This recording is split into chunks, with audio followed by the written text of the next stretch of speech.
You are infinitely and intimately connected with the world around you. You are not separate from it.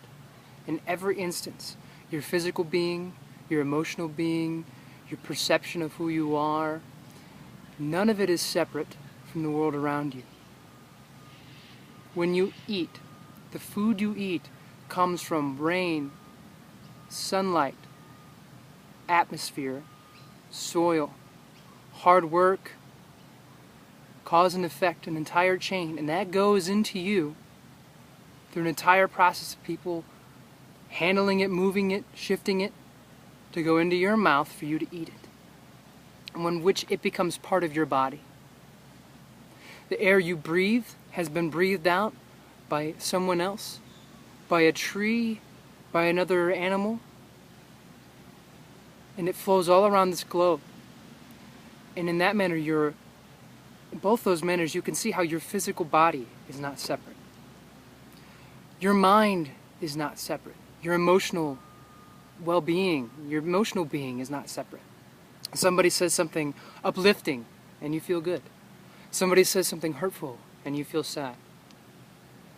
Somebody says something that makes you doubt yourself, and all of a sudden your ability to do things in this world is diminished.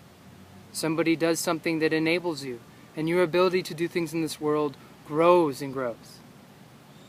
You are not separate in your emotional being, in your emotional energy, in any way, shape, or form. From the time you were a young child and all the factors that influence the way you are today, through all of your adolescence and into your adulthood, you build up an emotional chamber within you, holding on to all sorts of little different things that you can never let go, that give you different areas of suffering in your life. You are not separate from the world emotionally. You are not separate in any sense of thinking that there is really, truly free will. Right? So each decision that you make is infinitely influenced by countless other decisions that have ever happened. Countless other factors that have flown into that moment where you make a decision. So there may be a choice A, B, or C, but those A, B, and C are all limited by the factors that influence the situation in the first place. This isn't to detract from your ability to decide to be positive or decide to let an angry thought go, etc., etc. There's a certain amount of which you do have jurisdiction, but it is infinitely influenced by the world around you. You are not separate. The world that you see, that you experience, is a holographic projection in your own mind. From the colors you see, to the sounds you hear, to the things you feel, they depend on the senses that your body possesses. They come in through those senses and your mind interprets them. And you create categories in which you say tree, bird, rock, person, name, place, personality.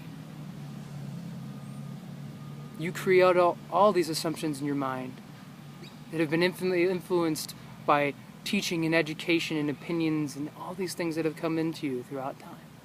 In no way are you separate from the world.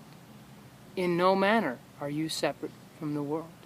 Even so far as those of us who believe we have a soul. The jurisdiction of that soul, the direction of that soul, where we might believe it ends up after we die. Its position, its location, where it comes into existence again, depends on all those factors I mentioned before. You are not separate.